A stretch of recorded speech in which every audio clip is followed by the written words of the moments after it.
On most electrical bikes, there is a switch on the brake lever. In the case of the RSS, this is right here, and it just screws on. So to take it off, all you have to do is undo this screw. The electrical wire is here. It goes through this shielding material and through the hole in the front of the tank, and then it comes down here and is connected using a simple plug. So these are the sensor cables from both the left and the right brake lever.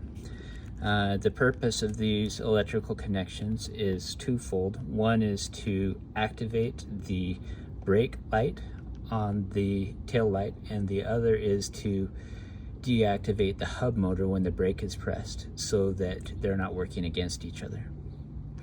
It can also trigger a regenerative braking function.